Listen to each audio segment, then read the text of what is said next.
Hello दोस्तों, नमस्कार। तो आपका स्वागत है आपके चैनल गुरुकुल इंडिया पर। तो दोस्तों, मैं आशा करता हूँ आप सभी स्वस्थ होंगे। तो मैं आज आपके लिए लेकर आया हूँ पर्यावरण पेडागोजी की क्लास 2। तो आपने अगर अभी तक हमारी पहली क्लास नहीं देखी तो आप पहली क्लास ज़रूर देखें। वीडियो का लिंक डिस्क्रिप्शन में दे दिया गया है और आप प्ले लिस्ट में जाकर देखें तो प्ले लिस्ट में भी आप जाकर देख सकते हैं। ठीक है, तो चलते हैं हम अपने पहले क्वेश्चन पर। तो पहला क्वेश्चन है, देखिए दोस्तों, अगर आप किसी शिक्षक भर्ती की तैयारी कर रहे हैं तो अभी तक आपने हमारे चैनल को सब्सक्राइब नहीं किया तो चैनल को जरूर सब्सक्राइब कर लें और बेल आइकन को भी प्रेस कर दें जिससे वीडियो का नोटिफिकेशन आपको मिलता रहे। तो पहला क्वेश्चन है हमारा, पर्यावरण अध्ययन की पाठ्य पुस्तकों में कविताओं और कहानियों को शामिल करने का निम्नलिखित में से कौन सा उद्देश्य नहीं है। तो ऑप्शन ए है हमारा विषय में रुचि का विकास करना। ऑप्शन बी हमारा नित्य और एक रस विषय वस्तु में बदलाव करना। ऑप्शन सी हमारा शिक्षार्थियों को आनंद और मजा उपलब्ध कराना।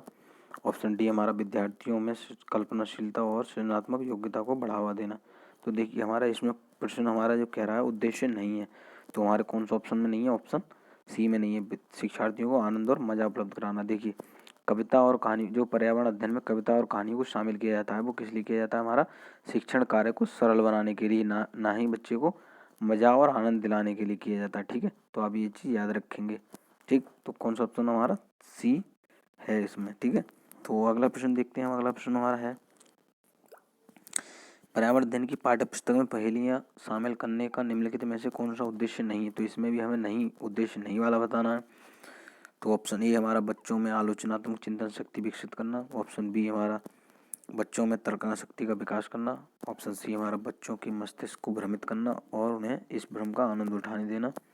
ऑप्शन डी हमारा सृजनात्मक चिंतन की योग्यता और उत्सुकता का विकास करना। तो देखिए ऑप्शन से हमारा पता चलता है कि कौन सा ऑप्शन नहीं है, हमारा कौन सा ऑप्शन सी नहीं है, बच्चों के मस्तिष्क को भ्रमित करना।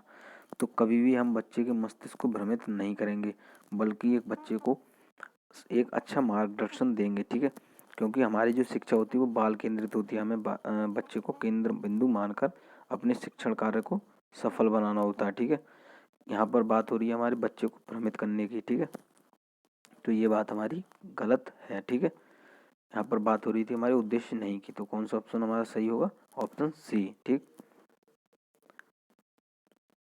चलिए अगला प्रश्न देखते हैं। अगला प्रश्न हमारा है, रोहन के विद्यालय में एक विज्ञान प्रदर्शनी का आयोजन किया गया था। इसका आयोजन एक उद्देश्य के साथ किया गया था। आपके विचार से कौन सा उद्देश्य सर्वाधिक उपयुक्त है। तो कौन सा हमारा उद्देश्य सर्वाधिक उपयुक्त है हमारा। तो ऑप्शन ए हमारा विद्यालय का नाम प्रसिद्ध करना। ऑप्शन बी हमारा अभिभावकों को संतुष्ट करना। ऑप्शन सी हमारा विभिन्न व्यवसायों के लिए विद्यार्थियों को प्रशिक्षित करना। ऑप्शन डी हमारा शिक्षार्थियों के लिए सृजनात्मक माध्यम उपलब्ध कराना। तो कौन सा ऑप्शन सही होगा हमारा, ऑप्शन डी सही होगा। देखिए यहाँ पर क्या कह रहा है, विज्ञान प्रदर्शनी या कोई भी हमारा जो जितने भी हमारे प्रयोगात्मक कार्य होते हैं इसमें बच्चे को कोई कार्य दिया जाता है तो बच्चा उस कार्य को स्वयं करता है। ठीक है, बच्चा उस कार्य को, मतलब बच्चा उस कोई भी हम कार्य देंगे तो बच्चा उस चीज़ को खुद क्रिएट करता है, खुद उस चीज़ को तैयार करता है जिससे कि उसके सृजनात्मकता का विकास होता है। तो हमारा कौन सा ऑप्शन सही होगा, ऑप्शन डी सही होगा, शिक्षार्थियों के लिए सृजनात्मक माध्यम उपलब्ध कराना। जब हम उसके लिए माध्यम उपलब्ध कराएंगे तो बच्चा खुद उस कार्य को करेगा। ठीक है, तो उसके ज्ञान में वृद्धि होगी। ठीक है, तो अगला प्रश्न देखते हैं हम। अगला प्रश्न हमारा है, प्राथमिक स्तर की ईबीएस पाठ्य पुस्तकों में कविता एवं कहानियाँ सम्मिलित करने का कारण है। तो देखिए ये भी क्वेश्चन आपका उसी संबंधित है, मैंने पीछे बता रखा है। चलिए ऑप्शन ए हमारा है, विषय के अधिगम में आमोद प्रमोद प्रदान करना। ऑप्शन बी हमारा मूल संकल्पनाओं के अधिगम में वृद्धि करना। ऑप्शन सी हमारा विषय वस्तु को प्रस्तुत करने की नित्यचर्या और एक रस्ता में परिवर्तन। ऑप्शन डी हमारा विद्यार्थियों में साहित्यिक रुचि विकसित करना। तो हमारा कौन सा ऑप्शन सही होगा। देखिए कहानी कविता हम क्यों शामिल करते हैं, मैंने बता रखा था, हमारे शिक्षण कार्य को सरल बनाने के लिए, जिससे बच्चा उसमें रुचि ले। ठीक है, उस चीज़ को सरलता से सीखे। तो कौन सा ऑप्शन सही होगा, ऑप्शन ए, विषय के अधिगम में आमोद प्रमोद प्रदान करना, आमोद प्रमोद के साथ बच्चे के अधिगम में विकास हो। ठीक है, उसके अधिगम में वृद्धि हो। ठीक है, तो इसलिए हमारे कहानी कविताओं को सम्मिलित किया जाता है शिक्षण कार्य को सरल बनाने के लिए। तो अगला है हमारा, प्राथमिक स्तर पर पर्यावरण अध्ययन की पाठ्य पुस्तक में निम्नलिखित में से कौन सी विशेषता नहीं होनी चाहिए। तो हमारी विशेषता कौन सी नहीं होनी चाहिए। तो ऑप्शन ए हमारा है, यह शिक्षार्थियों की वैविध्यपूर्ण पृष्ठभूमि की ज़रूरतों को पूरा करती है। ऑप्शन बी हमारा यह वास्तविक कहानियों और घटनाओं को शामिल करती है। ऑप्शन सी है हमारा ये परिभाषाओं और अमूर्त अवधारणाओं की व्याख्या करने पर ध्यान केंद्रित करती है। ऑप्शन डी हमारा यह प्राकृतिक और सांस्कृतिक परिवेश को एकीकृत तरीके से प्रस्तुत करती है। तो देखिए हमें क्या बताना, विशेषता नहीं है, तो कौन सा ऑप्शन हमारा नहीं होगा, ऑप्शन सी नहीं होगा। यह परिभाषाओं और अमूर्त अवधारणाओं की व्याख्या करने पर ध्यान केंद्रित करती है। तो देखिए हमारे जो होता है वो कभी अमूर्त, देखिए पर्यावरण अध्ययन की जो हमारी बात होती है जहाँ पर वहाँ हमारी मूर्त अवधारणा से बात होती है। क्या होती है हमारी मूर्त अवधारणा से बात होती है, ठीक है, मूर्त अवधारणा से बात होती है। देखिए लिखाई पे मत जाइए, मैं दोबारा लिखता हूँ। देखिए मूर्त अवधारणा आप समझ तो गए होंगे, तो मूर्त अवधारणा की बात हो रही है हमारी, ना कि अमूर्त अवधारणा की। तो कौन सी हमारी विशेषता नहीं होगी, हमारे ऑप्शन सी नहीं होगी। आप ये याद रखेंगे जो हमारे पर्यावरण अध्ययन में बात होती है वो हमारे मूर्त अवधारणाओं से संबंधित बात होती है।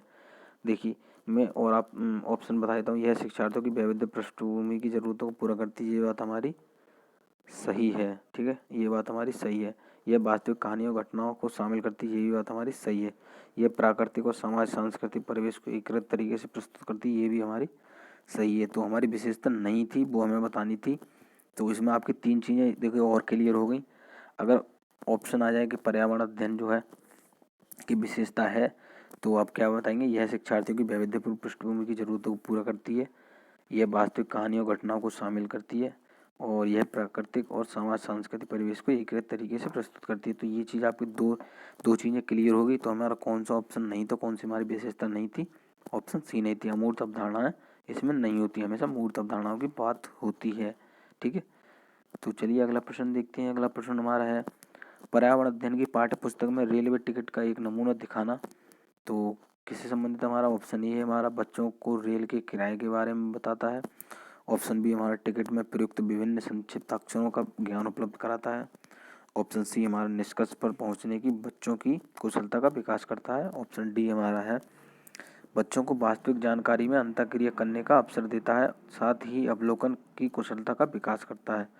तो देखिए कहीं ना कहीं हमारा जो संबंध है वो किससे है, हमारा ऑप्शन डी से है, बच्चे को वास्तविक जानकारी देने से है, ठीक है, उसके अंतःक्रिया को अवसर देने के लिए है। जैसे बच्चे जब हम उस चीज़ को उसके सामने लाएंगे तो उसमें उत्सुकता जागृत होगी, तो ठीक है, तो उसके लिए वह और जानना चाहेगा कि ये कैसे कैसे होता है, ठीक है, बच्चे को वास्तविक जानकारी भी मिलेगी और उसका अंतःक्रिया करने का अवसर भी। देखिए यहाँ पर बात हो रही है अवसर प्रदान करने की, तो आपको क्या याद रखना, मैंने पिछली वीडियो में बता रखा है, अगर आपने पिछली वीडियो हमारी नहीं देखी तो आप उसे भी जरूर देखें। तो उसमें अब आपको क्या करना है, देखिए हमारी जो शिक्षा है वो बाल केंद्रित है, ठीक है, तो हमें हमेशा बच्चे को केंद्र बिंदु मानना है, हमेशा बच्चे को अवसर प्रदान करने हैं, ठीक है, अवसर प्रदान करने की बात करनी है। जहाँ पर बच्चे को अवसर प्रदान करने की बात आ जाए आप आंख बंद करके उस ऑप्शन को लगा दीजिए, आपका 100% सही होगा, ठीक है, जहाँ बच्चे के अवसर प्रदान करने की बात आ रही हो, ठीक है। तो चलते हैं हम अगले प्रश्न पर। अगला प्रश्न हमारा है, दत्त कार्य के संबंध में निम्नलिखित में से कौन सा कथन सही है। तो कौन सा कथन हमारा सही होगा, ऑप्शन ए हमारा प्रतिदिन विविधता और अभ्यास कराने के लिए कक्षा कार्य और फिर गृह कार्य के रूप में दत्त कार्य करने की आवश्यकता है। ऑप्शन बी हमारा दत्त कार्य आकलन का एकमात्र तरीका है। ऑप्शन सी हमारा दत्त कार्य बच्चों को सूचना खोजने, अपने विचारों का निर्माण करने और उन्हें उच्चारित करने का अवसर प्रदान करता है। ऑप्शन डी हमारा दत्त कार्य अभिभावकों, भाइयों या बहनों द्वारा अपनी क्षमता के अनुसार किया जा सकता है। तो हमें क्या बताना था, सही कथन बताना था, ठीक है। तो कौन सा ऑप्शन सही होगा, हमारा ऑप्शन सी सही होगा, दत्त कार्य बच्चों को सूचना खोजने एवं उन्हें विचारों का निर्माण करने और उन्हें उच्चारित करने का अवसर प्रदान करने। देखिए यहाँ पर अब अवसर की भी बात आ रही है, ठीक है, बच्चे को जब हम कोई सूचना खोजने के लिए देंगे तो वो प्रत्यक्ष रूप से उस चीज़ को जानेंगे, ठीक है, उस चीज़ को सामने से उस चीज़ को देखेंगे तो उसके ज्ञान में वृद्धि होगी, ठीक है, और उसके विचारों को, मतलब कोई भी अगर वो कोई चीज़ सोचता है तो उनके विचारों का निर्माण करने के लिए हम कहते हैं उच्चारित करने का अवसर भी। देखिए जो उनके मन में विचार हैं, ठीक है, जो उस चीज़ को करने के लिए, देखिए बच्चों को सूचना हम खोजने के लिए देंगे सबसे पहले, तो उसके मन में जो विचार आएंगे उनको उच्चारित करने का अवसर भी प्रदान करेंगे। देखिए बच्चे को यहाँ अवसर भी प्रदान करने की बात हो रही है, बच्चे को यहाँ सूचना खोजने की बात, जहाँ बच्चे को अवसर की बात आ रही हो, बच्चे को कोई चीज़ खोजने के लिए दिया जा रही हो, बच्चे को स्वतंत्रतापूर्वक कार्य कराने की बात हो रही हो, वो ऑप्शन आपका 100% सही होगा। ठीक है, तो चलते हैं अगले प्रश्न पर। अगला प्रश्न हमारा है, पर्यावरण जागरूकता का किसके द्वारा सृजन किया जा सकता है? तो ऑप्शन ए हमारा व्याख्यान, ऑप्शन बी हमारा क्षेत्रीय भ्रमण, ऑप्शन सी हमारा समूह वार्तालाप, ऑप्शन डी हमारा है अध्ययन। तो देखिए हमारा पर्यावरण जागरूकता कब होती है हमारी, जब क्षेत्रीय भ्रमण होता है। जब क्षेत्रीय भ्रमण करेंगे तो हम प्रत्यक्ष रूप से किसी चीज़ को जानेंगे, सामने से किसी चीज़ को देखेंगे, तो हमें उस चीज़ के बारे में जागरूकता मिलेगी। ठीक है, तो कौन सा ऑप्शन सही होगा? हमारा ऑप्शन बी सही होगा। अगला प्रश्न है हमारा, वर्ष 1997 में विश्व पर्यावरण सम्मेलन आयोजित किया गया था, तो कहाँ आयोजित किया गया? हमारा ऑप्शन ए हमारा रियो डी जेनेरियो में, ऑप्शन बी हमारा नैरोबी में, ऑप्शन सी हमारा क्योटो में, और ऑप्शन डी हमारा है न्यूयॉर्क में। तो कहाँ किया गया था हमारा विश्व पर्यावरण सम्मेलन? सबसे पहले कहाँ किया गया था? हमारा क्योटो में किया गया था। अब आपको ये इंपॉर्टेंट क्वेश्चन है, आप याद रखेंगे, इस पर टिक लगा लीजिए आप। इंपॉर्टेंट क्वेश्चन है कि वर्ष 1997 विश्व पर्यावरण सम्मेलन आयोजित किया गया था, कहाँ किया गया था? हमारा क्योटो में किया गया था। ठीक है, चलिए अगला प्रश्न देखते हैं। अगला प्रश्न हमारा है, महेश कक्षा 4 के शिक्षक हैं, वे वृक्ष संरक्षण की अवधारणा पर शिक्षार्थियों को संवेदनशील बनाने के लिए योजना बनाते हैं। निम्नलिखित में से कौन सी एक गतिविधि इस उद्देश्य के लिए सर्वाधिक उपयुक्त है? तो हमें गतिविधि बतानी जो इससे सबसे ज़्यादा सही हो, सटीक हो। ठीक है, तो ऑप्शन ए हमारा वाद विवाद प्रतियोगिता का आयोजन करना, ऑप्शन बी हमारा एक पौधे को अपनाने और उसका पोषण करने के लिए प्रत्येक शिक्षार्थी को अभिप्रेरित करना, ऑप्शन सी हमारा पोस्टर प्रतियोगिता में हिस्सा लेने के लिए विद्यार्थियों को प्रोत्साहित करना, ऑप्शन डी हमारा समूह चर्चा के लिए शिक्षार्थियों के समूह करना।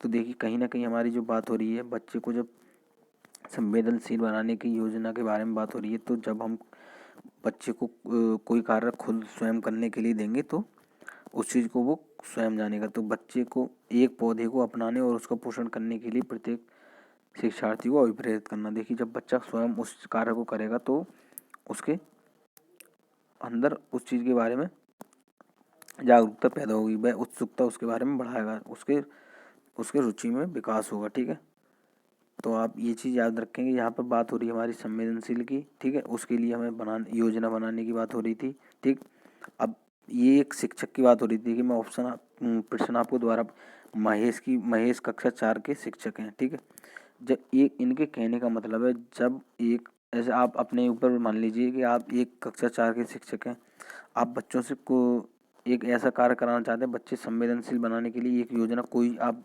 बनाते हैं, तो आप उसको कैसे करेंगे? तो देखिए आप जब उस बच्चे को कोई कार्य करने को देंगे तभी तो आप बच्चा उस चीज़ के बारे में जानेगा। ठीक है, तो आप ऑप्शन कौन सा सही होगा? ऑप्शन बी सही होगा। ठीक है, बच्चे को मतलब एक पौधे को अपनाने उसका पोषण करने के लिए प्रत्येक शिक्षार्थी को अभिप्रेरित करना। जब उस कार्य को करेगा तो उसके ज्ञान में वृद्धि खुद होगी। ठीक है, तो अगला प्रश्न देखते हैं हम। अगला प्रश्न हमारा है, पर्यावरण अध्ययन में बच्चे शिल्पकला और चित्रकला के समूह में सीखना विशेष रूप से पसंद करते हैं। तो नंबर 1 है हमारा, यह सहपाठी अधिगम को बढ़ावा देता है। नंबर 2 है हमारा, यह सामाजिक अधिगम को बढ़ावा देता है।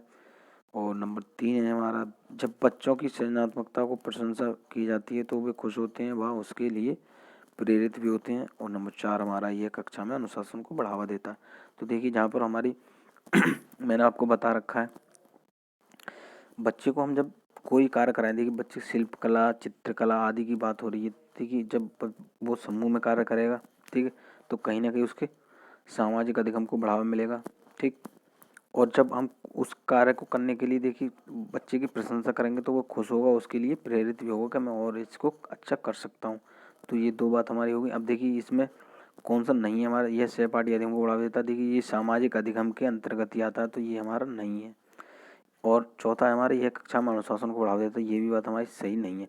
जब हम कोई भी प्रयोगात्मक कार्य करने को देंगे तो बच्चा एक समय की पाबंदी, देखिए बच्चे के शिक्षण कार्य में समय की पाबंदी नहीं होनी चाहिए। बच्चे को एक मैत्रीपूर्ण व्यवहार करना चाहिए। ठीक है, एक मित्रतापूर्वक व्यवहार करना चाहिए कि बच्चा अपने अंदर भीतर की बात जो भी शिक्षण कार्य संबंधित है वो आपको बताए और आप उस चीज़ का समाधान करें। ठीक है, तो ये दो बात हमारी नहीं है। अब हमारे कौन कौन से ऑप्शन है, हमारा नंबर 2 और नंबर 3 देखिए कौन से ऑप्शन में, हमारे ऑप्शन सी में है। ठीक है, तो चलते हैं अगले प्रश्न पर। अगला प्रश्न हमारा है, प्राथमिक कक्षाओं में शिक्षार्थियों के पास अनेक प्रकरणों में अनेक वैकल्पिक अवधारणाएं होती हैं, जैसे सजीव, निर्जीव, जलचक्र, पौधे आदि। इन वैकल्पिक अवधारणाओं के स्रोत हो सकते हैं। तो कौन कौन से हमारे स्रोत हो सकते हैं? नंबर 1 है हमारा परिवार एवं समुदाय, और नंबर 2 है हमारा पाठ्य पुस्तक एवं अन्य पुस्तकें, और नंबर 3 हमारा शिक्षक, और नंबर 4 हमारा है कहानियाँ एवं कविताएं। तो इसमें हमें सही विकल्प बताना है। अब देखिए कौन कौन से नंबर हमारे सही हैं। तो देखिए यहाँ हमारी प्राथमिक कक्षाओं की बात हो रही है, हमारे कहीं ना कहीं विद्यालय संबंधी बात हो रही है, तो परिवार और समुदाय की बात इसमें नहीं आती है। तो अब देखिए पाठ्य पुस्तक एवं अन्य पुस्तकें भी हमारे विद्यालय में संबंधित होती हैं, एक शिक्षक भी होता है और कहानी कविताओं का भी प्रयोग होता है। तो कौन कौन से हमारे स्रोत हैं? पाठ्य पुस्तक, शिक्षक और कहानी कविता। देखिए कौन से ऑप्शन में? हमारे ऑप्शन बी में है। ठीक है, तो चलते हैं अगले प्रश्न पर। देखिए सारे क्वेश्चन कराऊंगा, अगर आप किसी भी शिक्षक भर्ती की तैयारी कर रहे हैं तो बस आपको क्या करना है, हमारे चैनल से जुड़ना है। ठीक है, पूरी तैयारी होगी आपकी इस चैनल पर। तो अगला प्रश्न हमारा है, पर्यावरण अध्ययन के शिक्षकों को, ऑप्शन ए हमारा बच्चों के दृष्टिकोण को स्वीकार करना एवं सम्मान देना चाहिए, ऑप्शन बी हमारा अभिभावकों के विचारों को स्वीकार करना एवं सम्मान देना चाहिए, ऑप्शन सी हमारा विशेषता लोगों पर ध्यान देना चाहिए, ऑप्शन डी हमारा विशेषता पुस्तकों और परीक्षाओं पर ध्यान देना चाहिए। तो देखिए पर्यावरण अध्ययन में एक शिक्षक को हमें क्या क्या करना चाहिए। तो देखिए सबसे सर्वप्रथम हमें क्या करना चाहिए? बच्चों के दृष्टिकोण को स्वीकार करना, उन्हें सम्मान देना। मैंने पीछे भी बता रखा है आपको, पिछली वीडियो में बता रखा था, और इसमें भी 1-2 क्वेश्चन आया था कि हमेशा हमारी जो शिक्षा होती है बाल केंद्रित होती है, हमें बच्चे को ही सर्वोपरि मानना है, बच्चे के दृष्टिकोण को हमें स्वीकार करना है, हमेशा उसे सम्मान की भावना से देखना है, ना कि उसे भेदभाव की भावना से देखना है। ठीक है, और देखिए इसमें बात हो रही अभिभावकों के विचार को स्वीकार करना एवं सम्मान देना, तो इससे हमारे कुछ पर्यावरण अध्ययन में हमारे इससे कोई मतलब नहीं है। विशेषतः लोगों पर ध्यान देना, इससे भी हमारा कोई मतलब नहीं है। अब देखिए विशेषतः पुस्तकों और पाठ परीक्षाओं पर ध्यान देना, ये भी बात हमारी नहीं होती है, क्योंकि बच्चे को हम कोई भी कार्य करने को देंगे तो कोई भी हम जब हम उसको शिक्षण कार्य करेंगे तो जितना भी हमारा शिक्षण कार्य होता है वो परीक्षाओं और पुस्तकों से भी नहीं होता है, बल्कि कोई बाहरी ज्ञान भी बच्चे को देना चाहिए। ठीक है, जिससे बच्चे को जागरूकता मिले। ठीक है, तो अगला देखते हैं। अगला प्रश्न हमारा है, राष्ट्रीय पाठचर्या की रूपरेखा 2005 प्राथमिक स्तर पर पर्यावरण अध्ययन शिक्षण का प्रमुख उद्देश्य होना चाहिए। तो ऑप्शन ए हमारा विषय की आधारभूत संकल्पनाओं की आधारभूत समझ का विकास, ऑप्शन बी है हमारा विषय के आधारभूत सिद्धांतों को स्मरण करना, और ऑप्शन सी हमारा कक्षा अधिगम को विद्यालय के बाहर के जीवन से जोड़ना, ऑप्शन डी हमारा स्वतंत्र रूप से प्रयोग करने की कुशलता अर्जित करना। तो देखिए जो हमारे प्रश्न की बात हो रही है वो पर्यावरण शिक्षण का प्रमुख उद्देश्य होना चाहिए, वही एनसीएफ राष्ट्रीय पाठचर्या रूपरेखा 2005 के अनुसार। तो देखिए राष्ट्रीय पाठचर्या रूपरेखा 2005 के अनुसार क्या कहा गया हमारा, स्वतंत्र रूप से कार्य करने, बच्चे को स्वतंत्रता प्राप्त करने, मतलब स्वतंत्र रूप से कार्य करने के लिए उसे देना चाहिए, कोई भी उसे एक तरह की पाबंदी नहीं करनी। मैंने बताई थी बच्चे को भेदभाव नहीं करना, बच्चे को हमेशा कार्य करने के अवसर प्रदान करने हैं। ठीक है, स्वतंत्रता पूर्वक उसे प्रयोग करने की कुशलता अर्जित करना, ये तीनों हमारी बात इसमें है। ठीक है, तो अगला प्रश्न देखते हैं। अगला प्रश्न हमारा है, पर्यावरण अध्ययन में एक अच्छे दत्तक कार्य का मुख्य लक्ष्य होना चाहिए। तो ऑप्शन ए हमारा प्रभावी अधिगम के लिए पाठ की दोहराई, ऑप्शन बी हमारा समय का बेहतर उपयोग सुनिश्चित करना, ऑप्शन सी हमारा शिक्षार्थियों को अनुशासन में बनाए रखना, ऑप्शन डी हमारा अधिगम विस्तार के अवसर उपलब्ध कराना। तो देखिए इसमें हमारी बात हो रही है पाठ की दोहराई की। तो देखिए मैंने आपको पहले ही बता रखा है, कभी भी हमें रटने पर बल नहीं देना है, बच्चे को रटने पर बल नहीं देना। आपको अगर यहाँ कहीं भी ऑप्शन ऐसा मिल जाता है तो आपको नहीं लगाना है। ठीक है, हमेशा ये निगेटिव होता है। और दूसरा है हमारा समय का बेहतर उपयोग सुनिश्चित करना, ये भी मैंने आपको बता रखा है कि समय बच्चे के शिक्षण कार्य में समय की पाबंदी नहीं करनी है। और तीसरा है हमारा शिक्षार्थियों को अनुशासन में बनाए रखना, ये भी मैंने आपको बता रखा है कि हमेशा बच्चे को अनुशासन में ही नहीं बना के रखना है, बल्कि उसे एक मैत्रीपूर्ण व्यवहार करना है, एक मित्रतापूर्वक व्यवहार करना है, जिससे बच्चा आपसे डरे नहीं। ठीक है, बच्चे को भय नहीं लगे। ठीक है, वो कोई भी उसके मन में कोई बात है तो वो आपको बता सके। ठीक है, तो और उसके बाद आप उसका समाधान कर सकें। ठीक है, तो ये तीनों बात हमारी नहीं है। ठीक है, तो हमारा कौन सा ऑप्शन सही है? ऑप्शन डी अधिगम विस्तार के अवसर उपलब्ध कराना। तो देखिए मैंने पहले ही आपको बता रखा है, जहाँ बच्चे को अवसर उपलब्ध कराने की बात हो रही है तो वो आपका ऑप्शन 100% सही होगा। ठीक है दोस्तों, तो ऐसे ही मैं लेटेस्ट क्वेश्चन आपके लिए लेके आता रहूँगा। तो अगर आपने अभी तक हमारे चैनल को सब्सक्राइब नहीं किया तो चैनल को ज़रूर सब्सक्राइब कर लें और बेल आइकन को भी प्रेस कर दें, जिससे मेरी वीडियो का नोटिफिकेशन आपको मिलता रहे।